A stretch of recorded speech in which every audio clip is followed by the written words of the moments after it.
Victor Antunes, bonjour. Bonjour, Vous êtes responsable marketing digital et cross-canal chez Ingenico Group. tout à fait. Et aujourd'hui, nous allons parler de la monétique. Alors, comment s'est transformée cette monétique depuis son apparition? Donc, la monétique est apparue il y a à peu près un peu plus d'une trentaine d'années. Elle est née en fait finalement de deux inventions simples qui étaient un appareil pour lire une carte et de l'autre côté une carte, donc deux inventions françaises. Et puis progressivement cette monétique a évolué pour passer d'un système que certains connaissent encore qui est le fer à repasser où on lisait l'empreinte de la carte à un système de lecture de carte à puce qui progressivement a fait en sorte que les paiements bancaires soient simplifiés pour le consommateur et pour les commerçants. Et puis, c'est vrai que depuis une dizaine d'années, finalement, l'évolution de la monétique s'est faite surtout sur des contraintes réglementaires, techniques, sécuritaires. Du point de vue commerçant, la première évolution majeure qui a eu lieu ces dernières années, c'est la mise en œuvre du sans contact, qui facilite le paiement pour les petits montants. Mais au-delà de ça, c'est vrai que la monétique est restée sur des bases très techniques, très sécuritaires. D'ailleurs, on ne s'en porte pas plus mal puisque en France, on ne connaît pas les problématiques de fraude en magasin comme on peut les connaître aux États-Unis, par exemple. Mais par rapport au comportement du consommateur, la monétique, finalement, à un moment donné, est restée un petit peu en retrait. Et c'est vrai que dernièrement, par rapport à ce comportement du consommateur qui est devenu de plus en plus anytime, anywhere, any device, où le consommateur est connecté au bureau, chez lui, dans les transports, en magasin, ben, il a fallu vraiment un petit peu de revoir le fonctionnement de la monétique pour apporter des nouveaux services et se conformer à ce comportement du consommateur cross-canal et à cette volonté des retailers de mettre en œuvre vraiment des parcours clients novateurs, eux également en mode cross-canal. Alors, comment on arrive à s'adapter au client et à transformer son parcours? Je pense que le plus important enfin, le point d'ancrage de l'adaptation au parcours client, ça a été vraiment le fait d'avoir dans les solutions existantes chez Ingenico Group deux solutions. Une solution pour le paiement en magasin, dit carte présente, et une solution de paiement pour le commerce en ligne, dit carte non présente. Et à travers ces deux solutions, l'idée de créer une plateforme unique, centralisée, qui va permettre de suivre les transactions, quel que soit le monde dans lequel elles ont commencé et quel que soit le monde dans lequel elles finissent, ça a été vraiment une révolution, en particulier chez Ingenico Group, parce que derrière, ça permet de mettre en œuvre plein de nouveaux parcours clients qui sont parfois compliqués à mettre en œuvre aujourd'hui pour les retailers. Et c'est cette approche-là qu'on a voulu absolument créer, pousser ce qu'on fait aujourd'hui auprès des retailers. Et puis cette approche, je dirais, de parcours d'achat, elle permet également de mettre en œuvre des services marketing à forte valeur ajoutée, novateurs, parce que ce client qui est habitué à avoir des promotions, des fonctionnements particuliers sur le web, de plus en plus souhaite les retrouver en magasin, puisque le web a extrêmement bien su tirer profit de ces architectures pour mettre en œuvre des nouveaux systèmes marketing, ce que malheureusement beaucoup d'enseignes du point de vue physique n'ont pas encore su faire.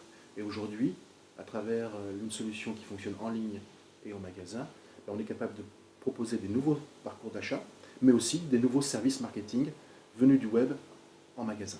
Alors justement, est-ce que vous pouvez nous parler de ces nouveaux services? Bien sûr. Alors, ces nouveaux services, ils sont de plusieurs natures. Ils sont dédiés, je dirais, d'une part au recrutement de consommateurs, mais aussi à la fidélisation de ces consommateurs à travers diverses solutions. Un exemple type, c'est en termes de recrutement, les solutions de couponing ou de cashback.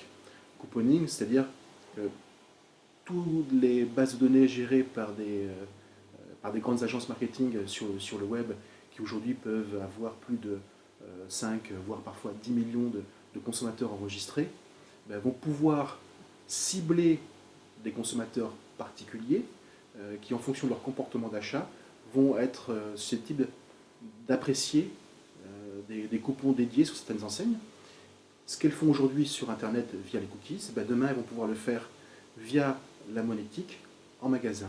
C'est-à-dire que ces grandes sociétés marketing vont pouvoir adresser, pousser du coupon auprès de certains consommateurs ciblés qui correspondent aux besoins des enseignes et leur dire par exemple, ben, aujourd'hui vous avez le droit à un coupon 5 euros de remise chez telle enseigne.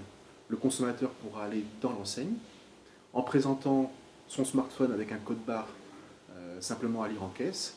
Le coupon sera lu, géré par la monétique avec le partenaire qui a émis ce coupon, ce qui va permettre de le valider en temps réel, de pouvoir éviter les traitements papier derrière par l'hôtesse de caisse, ne va pas impacter le système d'encaissement tel qu'il existe aujourd'hui, donc pas de mise à jour particulière à faire, et va permettre surtout de suivre le consommateur de bout en bout, puisque à travers le coupon ciblé, on va pouvoir créer du coupon unique. Donc chaque consommateur aura un numéro de coupon. Donc quand il sera brûlé en temps réel par la monétique, on pourra savoir que c'est Monsieur Dupont qui est venu dans le magasin X à telle heure, de telle manière, qu'il est réceptif à tel type de coupon, qu'il préfère tel type d'enseigne, et donc derrière enrichir encore plus la base de données pour vraiment faire en sorte que les enseignes puissent cibler, recruter du consommateur qui correspond à leurs besoins. Donc ça c'est le premier service type coupon. Nouveau service également qui est absolument novateur sur le monde physique, qui est le système de cashback, déjà présent aujourd'hui sur le monde du web, où en fait le consommateur peut bénéficier de remises arrière du cashback qui vont être créditées sur son compte après son achat. Ces systèmes existent déjà aujourd'hui en ligne, mais dans le monde physique, existent aux États-Unis et en Angleterre sur des systèmes de relevé bancaire où l'agence marketing finalement va analyser des relevés bancaires pour savoir quel comportement du consommateur et lui pousser ensuite des offres. Là, on va beaucoup plus loin, puisqu'à travers la monétique, on va pouvoir permettre aux consommateurs de bénéficier de ces cashbacks en temps réel. Donc, je suis consommateur, je suis inscrit sur un site, j'ai rentré mes coordonnées bancaires sur un site sécurisé répondant à toutes les normes de sécurité et de traçabilité. Et puis derrière, quand je vais aller en magasin qui propose une offre, il me suffira de payer avec ma carte sans aucune autre action. Ni l'hôtesse ne sera au courant, ni physiquement il n'y aura de papier émis ou de modification du parcours d'achat.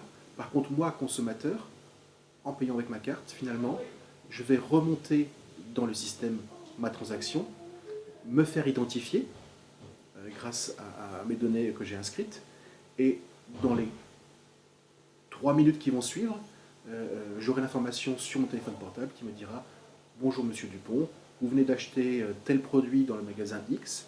Comme vous étiez inscrit sur notre site, vous venez de bénéficier d'un cashback qui vient d'être crédité sur votre compte d'un montant de 5 euros, 10 euros, etc. » Donc c'est vraiment des nouveaux parcours qui permettent, des nouveaux services qui permettent de mettre à disposition des enseignes physiques des solutions d'affiliation, de marketing web extrêmement intéressantes, extrêmement performantes. Dans ces nouveaux services, on a également le don. Tout à fait. Un nouveau service qu'on vient juste de mettre en œuvre qui permet de faire du don à des associations caritatives via le terminal de paiement. Aujourd'hui, dans le monde, les anglo-saxons sont très friands de ce genre de choses, mais ils le font à travers leur système d'encaissement, ce qui comporte quand même quelques difficultés, puisqu'il y a pas mal de coûts informatiques à mettre en œuvre, de problématiques possibles en Europe sur le chiffre d'affaires déclaré, sur la TVA, des impacts donc sur la comptabilité, puisque dans ce cas de figure-là, l'enseigne collecte et encaisse plus d'argent que son chiffre d'affaires réel.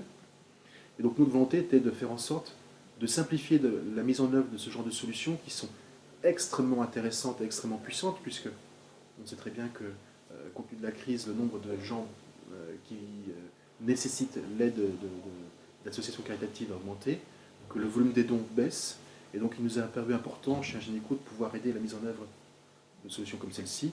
La mécanique elle est très simple. Je vais en magasin, je suis encaissé de mes 3 articles, Imaginons j'en ai pour 19,50 €. Au moment où je vais introduire ma carte dans le lecteur va arrondir 19,50 à 20 € et va me proposer un message. Souhaitez-vous arrondir 19,50 à 20 € au profit de l'association X?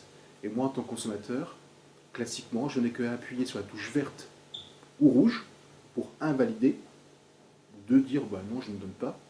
Si je suis perdu à un moment donné, le système va automatiquement annuler le don pour éviter toute problématique pour le consommateur.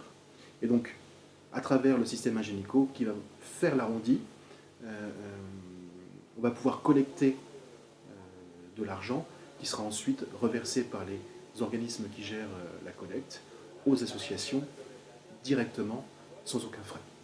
D'accord. Alors, on a vu qu'on avait un meilleur suivi du client grâce à cette transformation de la monétique. Donc, à propos de ces données du suivi du client, est-ce qu'elles sont bien protégées et est-ce qu'on peut les hacker? Est-ce qu'elles peuvent être volées?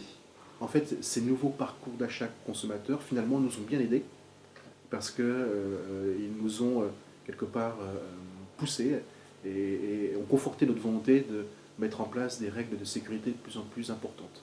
Donc finalement, plus on offre de solutions de parcours d'achat aux consommateurs, plus on sécurise derrière, et l'un va avec l'autre.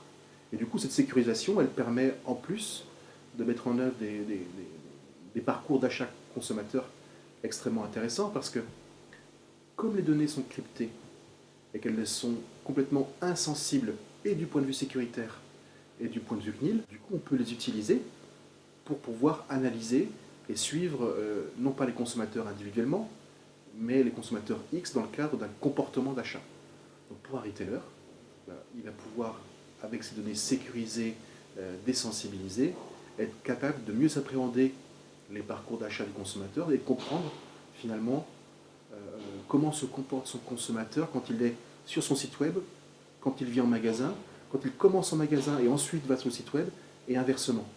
Et ce sont des données qui, jusqu'à présent, manquaient aux retailers, ou, s'ils les avaient, ne respectaient pas ou étaient parfois à la limite de réglementation. Ingenico Group, en tant que leader mondial à ce niveau-là, et